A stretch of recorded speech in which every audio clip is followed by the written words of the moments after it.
ఓం శాంతి. ఈరోజు మురళి 6/1/2026. మధురమైన పిల్లలారా, బ్రహ్మబాబా శివబాబా యొక్క రథం ఇరువురి పాత్ర కలిసే జరుగుతుంది. ఇందులో కొద్దిగా కూడా సంశయం కలగకూడదు. బాబా ఈ మాట చెప్పాల్సిన అవసరం ఉందా అనిపిస్తుంది నాకు. బ్రహ్మబాబా శివబాబా వేరువేరు అనేది లేదు. శివబాబా ప్రేరణ అనుసారంగా, ఆజ్ఞానుసారంగా సర్వస్వాన్ని సర్వంశ త్యాగం చేసినటువంటి ఏకైక ఉదాహరణమూర్తి బ్రహ్మబాబా. బాబా శివబాబా బ్రహ్మబాబా నోటి ద్వారా ఈ మాట చెప్పాల్సి పడుతుంది అంటే పిల్లల్లో సంశయం అనేది ఉంది అని అర్థం. ప్రశ్న: మనుష్యులు దుఃఖాల నుండి విముక్తులయ్యేందుకు మహాపాపం అని పిలువబడే ఏ ఉపాయాన్ని రచిస్తారు? మనుష్యులు దుఃఖాల నుంచి విముక్తులయ్యేందుకు అనేక ఉపాయాలు ఆలోచిస్తారు. అందులో ఒక ఉపాయం ద్వారా మహాపాపమే కలుగుతుంది. జవాబు: మనుషులు దుఃఖితులుగా అయినప్పుడు స్వయంని సమాప్తం చేసుకునేందుకు అనేక ఉపాయాలు రచిస్తారు. జీవహత్యం చేసుకోవాలని ఆలోచిస్తారు. ఆత్మహత్య అంటారు దాన్ని. ఆత్మకు హత్య చేయబడదు. దీని ద్వారా తాము దుఃఖాల నుంచి విముక్తులైతామని భావిస్తారు. ఎక్కడ విముక్తులైతారు? మళ్ళీ దుఃఖాలను అనుభవం చేయాల్సే పడుతుంది. ఎందుకంటే శరీరం పోతుంది కానీ ఆత్మలో ఉండేటువంటి పాత్ర ఎట్లా పోతుంది? పోదు. సంస్కారం అట్లే ఉంటుంది. కానీ దీని వంటి మహాపాపం ఇంకేదీ లేదు. వారు ఇంకా దుఃఖాలలో చిక్కుకొని ఉన్నారు. ఎందుకంటే ఈ ప్రపంచమే అపార దుఃఖాల ప్రపంచం. ఈ ప్రపంచమే అపార దుఃఖాల ప్రపంచం. ఓం శాంతి. ఓం శాంతి. బాబా పిల్లలను తండ్రి ప్రశ్నిస్తున్నారు. ఆత్మలను పరమాత్మ అడుగుతున్నారు. మేము పరంపిత పరమాత్మ ముందు కూర్చున్నామనైతే మీకు తెలుసు కదా. వారికి తమరథం అంటూ ఏమీ లేదు. శరీరం లేదు శివునికి. ఈ భృకుటి మధ్యలో తండ్రి నివాస స్థానం ఉందని నిశ్చయమైతే ఉంది. నేను ఇతడి భృకుటి మధ్యలో కూర్చుంటాను. ఇతడి శరీరాన్ని అద్దెకు తీసుకుంటాను, బ్రహ్మ శరీరాన్ని.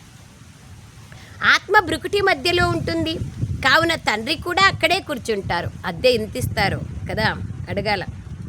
అంటే ఆయన ప్రవేశం చేయడమే అద్దె. భాగ్య విధాత తండ్రి ప్రవేశం చేయడమే భాగ్యశాలి రథానికి అద్దె. ఆత్మ భృకుటి మధ్యలో ఉంటుంది కావున తండ్రి కూడా అక్కడే కూర్చుంటారు. బ్రహ్మ ఉన్నారు, అలాగే శివబాబా కూడా భృకుటిలో కూర్చుంటారు. బ్రహ్మ లేకపోతే శివబాబా ఎలా మాట్లాడతారు? నోరు లేకుండా. శివబాబాను పైన ఎల్లప్పుడూ స్మృతి చేస్తూ వచ్చారు పరంధామంలో. ఇప్పుడు మనం తండ్రి వద్ద ఇక్కడ కూర్చున్నామని పిల్లలైన మీకు తెలుసు. శివబాబా పైనేమీ లేరు. వారి విగ్రహం ఇక్కడ పూజించబడుతుంది. ఇవి చాలా అర్థం చేసుకోవాల్సిన విషయాలు. నేను ఇక్కడే ఉన్నాను అంటున్నారు బాబా. నాజర్గా ఉన్నాను, పైన ఎక్కడో లేను అని అంటున్నారు. ఆయన కావాలంటే పైన ఉంటారు, ఆయన కావాలంటే కింద వస్తారు, ఆయన కావాలంటే ఎవరిలో అయినా ప్రవేశం చేస్తారు, ఆయన కావాలంటే ఏమైనా చేసుకోగలరు, ఏమైనా చెయ్యనుగలరు. వారి విగ్రహం ఇక్కడ పూజింపబడుతుంది శివలింగ రూపంలో. ఇవి చాలా అర్థం చేసుకోవాల్సిన విషయాలు. తండ్రి జ్ఞానసాగరుడని మీకు తెలుసు. జ్ఞానాన్ని ఎక్కడి నుండి వినిపిస్తారు? దాని పైనుండి వినిపించారు కదా ప్రేరణతో. వారి ఇక్కడికి కిందికి వస్తారు. బ్రహ్మ తనువు ద్వారా వినిపిస్తారు. మేము బ్రహ్మను ఒప్పుకోముని కొందరంటారు. కానీ బ్రహ్మ తనువు ద్వారానే నన్ను స్మృతి చేయండి అని స్వయంగా శివబాబా అంటున్నారు. ఇదే అర్థం చేసుకోవాల్సిన విషయం. కానీ మాయ చాలా శక్తివంతమైనది. పూర్తిగా ముఖం తిప్పేసి వెనక్కి తిప్పేస్తుంది, ముఖాన్ని వెనక్కి తిప్పేస్తుంది. ఇప్పుడు మీరు శివబాబా వైపుకి తిరిగారు, వారి సమ్ముఖంలో కూర్చున్నారు. ఇందులో ఎవరైతే బ్రహ్మది ఏమీ లేదని భావిస్తారో వారి గతి ఏమవుతుంది? ఎందుకు లేదు? బాబా ఎంత సాక్రిఫైస్ చేస్తున్నారు, చాలా ఉంది. బాబా అదే అంటున్నారు. వారు దుర్గతిని పొందేస్తారు. వారిలో జ్ఞానమేదీ లేదు. మనుషులు ఓ గాడ్ ఫాదర్ అని పిలుస్తారు. మరి అప్పుడు ఆ గాడ్ ఫాదర్ ఏమైనా వింటారా? వారిని ముక్తి ప్రదాత రాండి అని పిలుస్తారు. లేదా వారు అక్కడే కూర్చొని విముక్తులను చేస్తారా? పరంధామంలో కూర్చొని కల్పకల్పము బాబా అంటారు. పురుషోత్తమ సంగమ యుగంలోనే బాబా వస్తారు. ఎవరు లేకైతే బాబా వస్తారో వారికే విలువ ఇవ్వకపోతే వారిని ఏమంటారు? బ్రహ్మబాబాకి విలువ ఇవ్వకపోతే బ్రహ్మబాబాని శివబాబాని యథార్థంగా తెలుసుకోలేదనే కదా. నంబర్ 1 తమోప్రధానులు అని అంటారు. నిశ్చయం ఉంటూ కూడా మాయ పూర్తిగా ముఖం తిప్పేస్తుంది. సో బాబా అంటున్నారు, సంగమయుగంలోనే బాబా వస్తారు. కల్పకల్పము పురుషోత్తమ సంగమయుగంలోనే బాబా వస్తారు. ఎవరు లేకైతే బాబా వస్తారో వారికే విలువనివ్వకపోతే ఏమంటారు? నంబర్ 1 తమో ప్రధానులు అంటారు. చూడండి బాబా ఎంత పెద్ద శబ్దం చెప్తున్నారు. నిశ్చయం ఉంటూ కూడా మాయ పూర్తిగా ముఖం తిప్పేస్తుంది. దానిలో ఎంత శక్తి ఉందంటే అది పూర్తిగా పైసాకు పనికిరాని వారిగా చేసేస్తుంది. ఇటువంటి వారు కూడా కొన్ని సెంటర్లలో ఉన్నారు. కావుననే జాగ్రత్తగా ఉండండి అని బాబా అంటారు. అట్లాంటి వ్యక్తుల సాంగత్యంలోకి వెళ్తే కొంచెం బలహీనంగా ఉండే వాళ్ళకు కూడా సంశయం వచ్చేస్తుంది. అందుకే బాబా అంటున్నారు, తాము విన్న విషయాలు ఇతరులకు వినిపిస్తున్నా అది కేవలం పండితుని ఉదాహరణలాగా అయిపోతుంది. నిశ్చయం లేకుండా వినిపిస్తే ఏం లాభం? బాబా ఒక పండితుని కథను చెప్తారు కదా, రామరామ అని అంటూ సాగరాన్ని దాటేయచ్చు అని అతడు చెప్తాడు. ఇది కూడా ఒక కథగా తయారు చేయబడింది. ఈ సమయంలో మీరు తండ్రి స్మృతి ద్వారా విషయసాగరం నుండి క్షీరసాగరంలోకి వెళ్తారు. వారు భక్తి మార్గంలో ఎన్నో కథలను తయారు చేశారు. నిజానికి అటువంటి విషయాలు ఏవీ లేవు. ఇది ఒక కథగా రచింపబడి ఉంది. పండితుడు ఇతరులకు చెప్పేవాడు, కానీ తాను స్వయం మాత్రం పూర్తిగా నష్టంలో ఉన్నాడు. స్వయం వికారాల్లోకి వెళ్తూ ఇతరులకు నిర్వికారీలుగా కాండి అని చెప్తే దాని ప్రభావం ఏం పడుతుంది? ఇటువంటి బ్రహ్మకుమారి కుమారులు కూడా ఉన్నారు. చూసారా, కేవలం బయట చెప్తాము లోపల చెయ్యము అంటే బాబా ఏమంటున్నారు? ప్రభావం పడదు. వారు స్వయం నిశ్చయంలో ఉండరు, కానీ ఇతరులకు చెప్తూ ఉంటారు. కావున అక్కడక్కడ వినిపించే వారికన్నా వినేవారు ముందుకు వెళ్ళిపోతారు. ఎవరైతే అనేకుల సేవం చేస్తారో వారు తప్పకుండా ప్రియమనిపిస్తారు కదా. ఎవరైనా పండితుడు అసత్యమైన వాడని బయటపడితే ఇక అతన్ని ఎవరు ప్రేమిస్తారు? ఎవరైతే ప్రత్యక్షంగా స్మృతి చేస్తారో వారి వైపుకి ప్రేమ వెళ్ళిపోతుంది. మంచి మంచి మహారథులను కూడా మాయ మింగేస్తుంది. అలా ఎందరో మింగివేయబడ్డారు. ఇప్పుడే ఇంకా కర్మాతీత స్థితి రాలేదని బాబా కూడా అర్థం చేయిస్తారు. ఎప్పటి వరకైతే యుద్ధం ప్రారంభం అవ్వదో అప్పటి వరకు కర్మాతీత స్థితి తయారు కాదు. ఒకవైపు యుద్ధం జరుగుతుంది, మరొక వైపు కర్మాతీత స్థితి ఉంటుంది. రెండింటికి పూర్తి సంబంధం ఉంది. ఆ తర్వాత యుద్ధం పూర్తి అయిపోయి మీరు బాబా అంటారు సత్యుగానికి బదిలీ అయిపోతారు. మొదట రుద్రమాల తయారవుతుంది. ఈ విషయాలను గురించి ఎవరికీ తెలియదు. వినాశం మీ ముందుందని మీరు అర్థం చేసుకున్నారు. మీరు మైనారిటీగా ఉన్నారు, తక్కువ మంది ఉన్నారు. వారు మెజారిటీ ఉన్నారు. మరి మీరు చెప్పేది ఎవరు ఒప్పుకుంటారు? ఎప్పుడైతే మీ వృద్ధి జరుగుతుందో అప్పుడు మీ యోగశక్తి ద్వారా ఎంతోమంది ఆకర్షితులై వస్తారు. ఎంతగా మీ నుండి చిలుము వదిలిపోతూ ఉంటుందో అంతగా మీకు శక్తి నిండుతూ ఉంటుంది. బాబాకు అన్నీ తెలుసు అని భావించడం కాదు. బాబాకు తెలిసినా మనం చెప్పాల్సిన అవసరం ఉంది. వారు ఇక్కడికి వచ్చి అందరినీ చూస్తారు, అందరి స్థితిగతులు తెలుసుకుంటారు. తండ్రికి పిల్లల స్థితి గురించి తెలీదా? వారికి అన్నీ తెలుస్తాయి. ఇందులో అంతర్యామి విషయం ఏమీ లేదు. ఇప్పుడు ఇంకా కర్మాతీత స్థితి తయారవ్వలేదు. అసురీ మాటలు, నడవడిక మొదలైనవన్నీ ప్రసిద్ధమైపోతాయి. మీరు దైవీ నడవడికను తయారు చేసుకోవాలి. దేవతలు సర్వగుణ సంపన్నులు కదా. ఇప్పుడు మీరు ఆ విధంగా తయారవ్వాలి. ఆ అసురులెక్కడా, దేవతలెక్కడా? కానీ మరి మాయ ఎవరినీ వదలదు. ముట్టుకుంటే ముడుచుకపోయే వారిలాగా చేసేస్తుంది. పూర్తిగా సమాప్తం చేసేసేస్తుంది. 5 మెట్లున్నాయి కదా, వికారాల మెట్లు. దేహాభిమానం రావడంతో పైనుండి కిందికి పడిపోతారు. పడిపోయారంటే ఇక బాబా నుండి వెళ్ళిపోయినట్లే. ఈ రోజుల్లో తమని తాము సమాప్తం చేసుకునేందుకు అంటే ఈ దుఃఖాలు అనుభవించలేక చనిపోతే చాలే దుఃఖాలన్నీ పోతాయని అనుకుంటారు. ఎటువంటి ఉపాయాలను రచిస్తారో చూడండి. 21 అంతస్తుల నుండి దూకుతారు. దాంతో పూర్తిగా సమాప్తం అయిపోతారు. మళ్ళీ హాస్పిటల్లో పడి దుఃఖాలను అనుభవిస్తూ ఉండకూడదని భావిస్తారు. 5 అంతస్తుల నుండి దూకైనా చనిపోతే ఎంతగా దుఃఖాన్ని అనుభవిస్తూ ఉంటారు.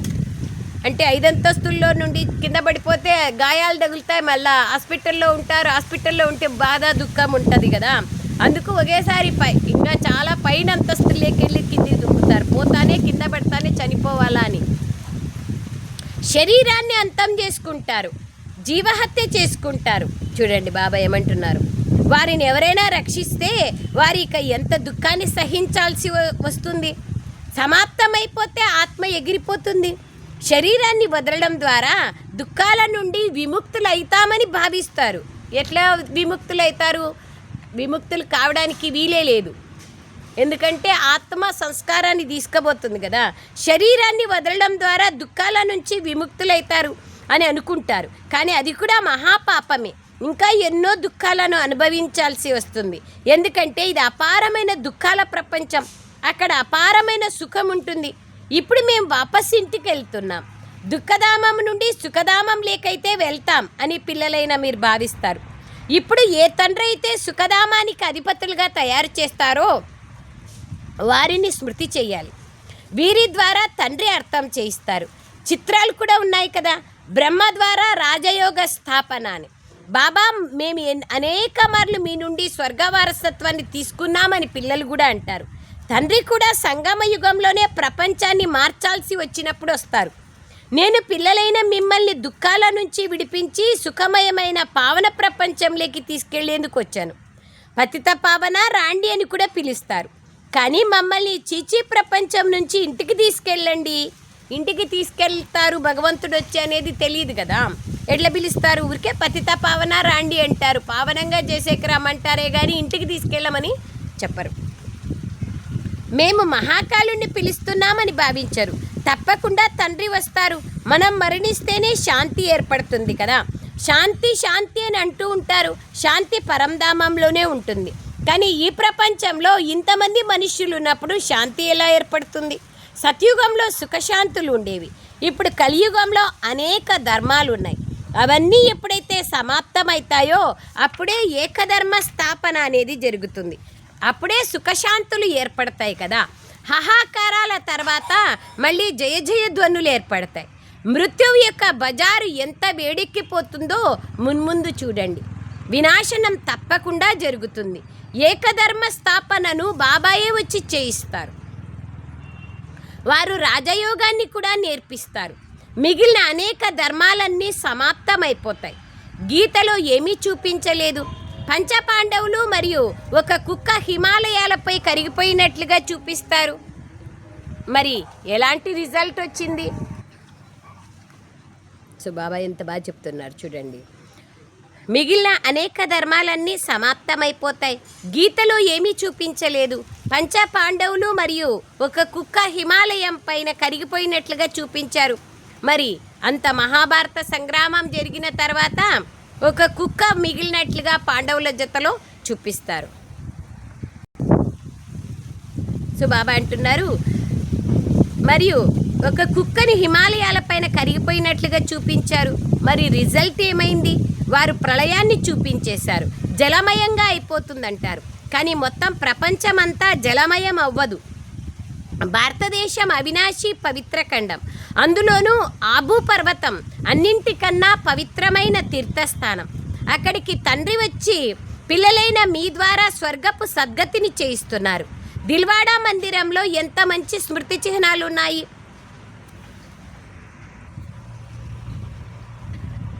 సో బాబా అంటున్నారు, అందులోనూ ఆబూ పర్వతం అన్నింటికన్నా అతి గొప్ప పవిత్ర తీర్థస్థానం. అక్కడికి తండ్రి వచ్చి పిల్లలైన మీ ద్వారా స్వర్గం యొక్క సద్గతిని చేయిస్తున్నారు. దిల్వాడా మందిరంలో ఎంత మంచి స్మృతి చిహ్నాలు ఉన్నాయి. అక్కడ మౌంట్ అబులో దిల్వాడా మందిరం ఉంది కదా, జైనుల ప్రసిద్ధ దేవాలయం. అక్కడ మంచి స్మృతి చిహ్నాలు ఉన్నాయి. ఎంత అర్థసహితంగా ఉన్నాయి అంటే, కింద తపస్సు చేస్తున్నట్లుగా, అందరూ కళ్ళు తెరుచుకొని తపస్సు చేస్తున్నట్లుగా, దిగంబరులుగా ఉన్నట్లుగా, ఆత్మ ఉండే స్థానంలో నేత్రాన్ని చూపించినారు, 3వ నేత్రాన్ని. పైకప్పు మీద స్వర్గం యొక్క అలంకరణ చూపించినారు. అందుకయ్యే బాబా అంటారు, సంగమయుగం తపస్య చేస్తున్నట్లుగా పైన సత్యుగం దృశ్యాలు చూపించినారు. కానీ ఎవరైతే తయారు చేశారో వారికి దాని గురించి తెలీదు. అయినా మంచి వివేకవంతులే కదా. ద్వాపర యుగంలో తప్పకుండా మంచి వివేకవంతులు ఉంటారు, ఇంకా అంత తమో ప్రధానం కాదు కాబట్టి. కలియుగంలో అయితే తమో ప్రధానులు. ద్వాపర యుగంలో కొంత తమో బుద్ధి కలవారిగా ఉంటారు. ఫస్ట్ రజో ప్రధానము, తర్వాత తమో ప్రధానం.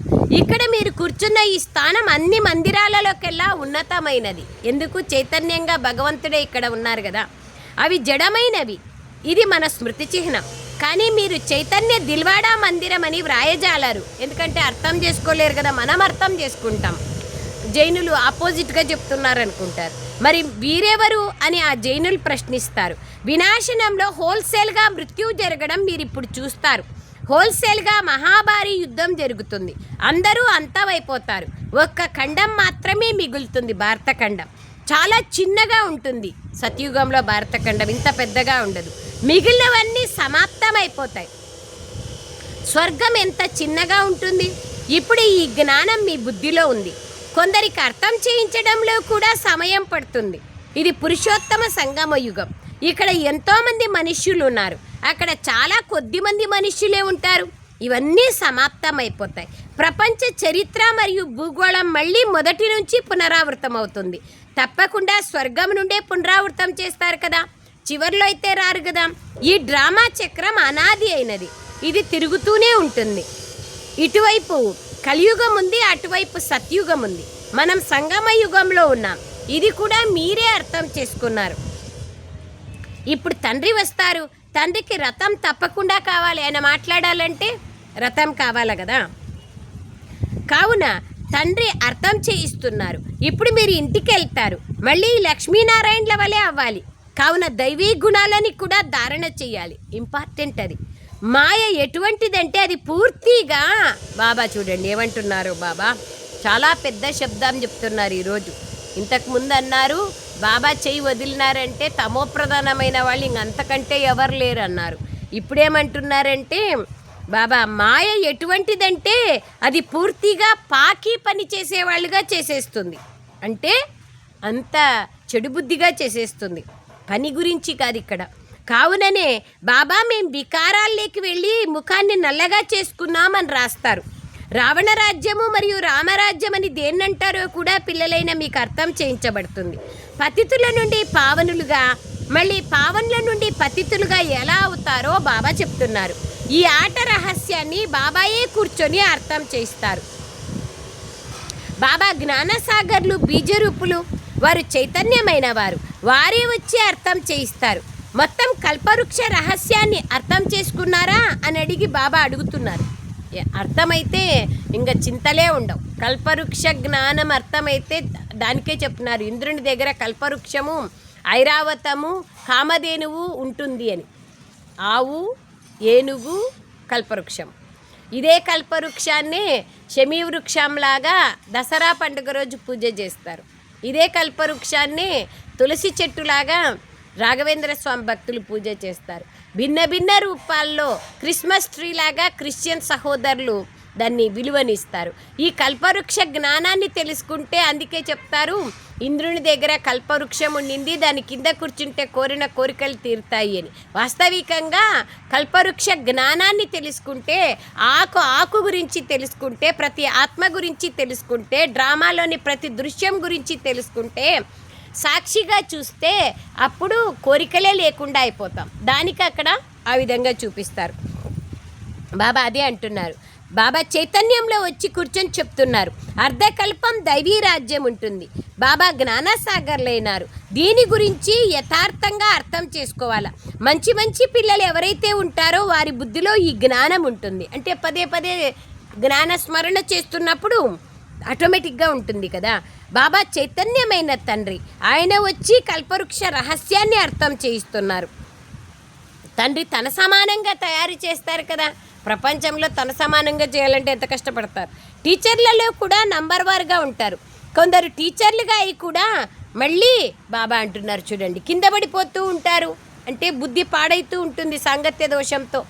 అనేకులకు నేర్పించి వారి స్వయం కూడా తగ్గిపోతారు. చిన్న చిన్న పిల్లల్లో కూడా భిన్న భిన్న సంస్కారాలు కలిగిన వాళ్ళు ఉంటారు. కొందరు చూస్తే నంబర్ 1 సైతాన్గా ఉంటారు. మరికొందరు చూస్తే స్వర్గంలోకి వెళ్ళేందుకు అర్హులుగా అయిపోతారు. బాబా ఎంత బాగా చెప్తున్నారు, ఎంత జ్ఞాన రహస్యాలు చెప్తున్నారు. జ్ఞానమును తీసుకోకుండా, తమ నడవడికను బాగుపరుచుకోకుండా అందరికీ దుఃఖం ఇస్తూ ఉండేవారు కూడా ఎందరో ఉన్నారు. అసురులు వచ్చి తెలియకుండా కూర్చునేవారు అని శాస్త్రాల్లో కూడా వ్రాయబడి ఉంది. అసురులుగా అయ్యి ఎంతగా కష్టపెడుతూ ఉంటారు. ఇవన్నీ జరుగుతూనే ఉంటాయి. ఉన్నతోన్నతుడైన తండ్రియే స్వర్గస్థాపనం చేసేందుకు రావాల్సి ఉంటుంది. మాయ కూడా చాలా శక్తివంతమైనది. దానమునిస్తారు, అయినా మాయ బుద్ధిని తిప్పేస్తుంది. మాయ తప్పకుండా సగం తినేస్తుంది. కావుననే మాయ చాలా శక్తివంతమైనది అని అంటారు. అర్ధకల్పం మాయ రాజ్యం చేస్తుంది ద్వాపర యుగం నుంచి. కావున తప్పకుండా తాను అంతటి శక్తివంతమైనదే అయి ఉంటుంది. దేహభ్రాంతియే కదా, ఇంకా వేరే ఏమీ లేదు. మాయకొక రూపం అంటూ లేదు, పంచవికారాలే. మాయతో ఓడిపోయే వారి పరిస్థితి ఏమైపోతుంది? కిందికి దిగజారుతారు కదా.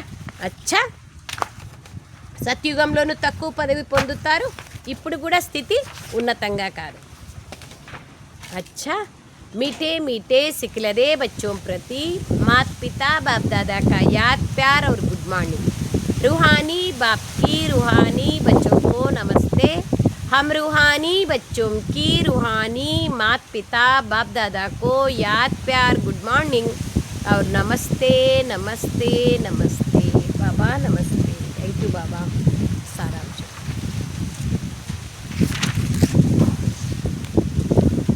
ఎప్పుడూ ముట్టుకుంటే ముడుచుకపోయేవారిలాగా కాకూడదు. దైవీ గుణాలను ధారణ చేసి మీ నడవడికను మార్చుకోవాలి. ముట్టుకుంటే ముడుచుకపోయేవారిలాగా కాకూడదు. దైవీ గుణాలను ధారణ చేసి మీ నడవడికను మార్చుకోవాలి. అంతే కదా. ఒక చిన్న మాటకి ముడుచుకపోయి మన అనేక జన్మల ప్రాలబ్ధాన్ని పోగొట్టుకుంటే వాళ్ళనేమంటారు? తక్కువ బుద్ధి, అల్పబుద్ధి కలవారు అంటారు కదా. సెకండ్ పాయింట్, తండ్రి ప్రేమను పొందేందుకు సేవం చేయాలి. కానీ ఏదైతే ఇతరులకు వినిపిస్తారో దానిని స్వయం ధారణ చేయాలి. నేను చేస్తూ ఇతరులకు చెప్తే దాని ప్రభావం పడుతుంది. కర్మాతీత స్థితిలోకి వెళ్ళేందుకు పూర్తిగా పురుషార్థం చేయాలి. టైం దగ్గరకు వస్తూ ఉంది కాబట్టి కంపల్సరీగా చేయాలి. జనవరి నెల నడుస్తూ ఉంది, అవ్యక్త మాసం. మీ అందరికీ చాలాసార్లు అటెన్షన్ ఇప్పించడం జరిగింది. ఈ అవ్యక్త మాసంలో ఉదయం 4 గంటలు, సాయంత్రం 4 గంటల ఆత్మాభిమాని స్థితిలో ఉండే అభ్యాసం చేయండి. జతలో విశేషంగా 4 గంటలు కూర్చొని తపస్సు చేసేటువంటి అభ్యాసం చేయండి. మరియు అమృతవేళ శక్తిశాలిగా చేసుకోండి. దీని ద్వారా బాబా నుండి అనేక వరదానాలు, శక్తులు మనలో నిండుతాయి. వరదానం: సాకార రూపంలో బాబ్దాదాను సమ్ముఖంగా అనుభవం చేసుకునే కంబైన్డ్ రూపదారులుగా కండి. సాకార రూపంలో బాబ్దాదాను సమ్ముఖంగా అనుభవం చేసుకోండి. అలాంటి కంబైన్డ్ రూపదారులుగా కండి. ఏ విధంగా శివశక్తులు కంబైన్డ్ రూపంలో ఉన్నారో అలా పాండవపతి మరియు పాండవులు కంబైన్డ్గా ఉన్నారు. పాండవపతి కృష్ణుడు, పాండవులు మనం అన్నయ్యలు. ఎవరైతే ఈ విధంగా కంబైన్డ్ రూపంగా ఉంటారో వారి ముందు బాబ్దాదా సాకార రూపంలో సర్వసంబంధాలతో ముందుంటారు. భగవంతుడే జతలో ఉంటే, భగవంతుడే సర్వసంబంధాలతో ఉంటే ఇంకా ఏ కార్యంలోనైనా విజయం తప్పకుండా ప్రాప్తిస్తుంది. ఇప్పుడు దినప్రతిదినము బాబ్దాదా మీ ముందుకు వచ్చినట్లుగా, చేయి పట్టుకున్నట్లుగా ఇంకా ఎక్కువ అనుభవాలు చేసుకుంటూ పోతారు. ఇదే కావాలి కదా. సంగమ యుగంలో కావాల్సిన ఒకే ఒక భాగ్యం ఏమింటే భగవంతుని యొక్క సమీపత, భగవంతుని యొక్క స్మృతిలో ఉండడం, భగవంతుని యొక్క జతను అనుభవం చేయటం. బుద్ధి ద్వారా కాదు, కళ్ళతో చూస్తారు, అనుభవం అవుతుంది. కానీ కేవలం ఒక్క బాబా తప్ప మరెవ్వరూ లేరన్న ఈ పాఠం పక్కాగా ఉండాలి. నిన్న కూడా అన్నారు కదా బాబా, ఒక్క బాబా తప్ప ఎవ్వరు లేరనే పాఠం ద్వారా ఏకరస స్థితిని అనుభవం చేసుకోండి. అప్పుడు ఇక ఏ విధంగా నీడ తిరుగుతూ ఉంటుందో అలా బాబ్దాదా కండ్ల ముందు నుండి పక్కకు తప్పుకోరు, సదా సమ్ముఖంగా అనుభవం చేసుకుంటూ ఉంటారు. ఎంత తొందరగా వస్తే అంత మంచిది కదా. స్లోగన్: మాయా జీతులుగా, ప్రకృతి జీతులుగా అయ్యే శ్రేష్ఠ ఆత్మలే సర్వుల కళ్యాణకారీలు లేదా విశ్వ కళ్యాణకారీలు. మాయా జీతులుగా, ప్రకృతి జీతులుగా అయ్యే శ్రేష్ఠ ఆత్మలే సర్వుల కళ్యాణము చేస్తారు లేదా విశ్వ కళ్యాణం చేయగలరు. అవ్యక్త ప్రేరణ: ఈ అవ్యక్త మాసంలో బంధనముక్తులుగా ఉంటూ జీవన్ముక్త స్థితిని అనుభవం చేసుకోండి. వివరణ: ఇప్పుడు మీరు జీవన్ముక్తులుగా అయితే మీ యొక్క జీవన్ముక్త స్థితి యొక్క ప్రభావం జీవన బంధనము కల ఆత్మల బంధనాన్ని తొలగిస్తుంది. మీరు జీవన్ముక్తులుగా అయితే మీ ప్రభావము జీవన బంధనంలో ఉండే వాళ్ళ యొక్క బంధనాలను కూడా తొలగిస్తుంది. అందరూ జీవన్ముక్తులుగా అయినప్పుడు ఆ డేట్ వస్తుంది, ఆ యొక్క ప్రత్యక్షత జరుగుతుంది. ఎటువంటి బంధనము ఉండకూడదు. అన్ని బంధనాలలోకి మొట్టమొదటి బంధనం దేహభ్రాంతి యొక్క బంధనం. దీని నుండి ముక్తులుగా అవ్వండి. దేహ బంధనం లేనట్లయితే ఇతర బంధనాలన్నీ స్వతహాగానే సమాప్తమైపోతాయి. దేహ బంధనం ఇంపార్టెంట్, అది పోయిందంటే ఇంకా అన్ని బంధనాలు పోయినట్లే. అచ్చా, ఓం శాంతి. థ్యాంక్ యూ బాబా, థ్యాంక్ యూ.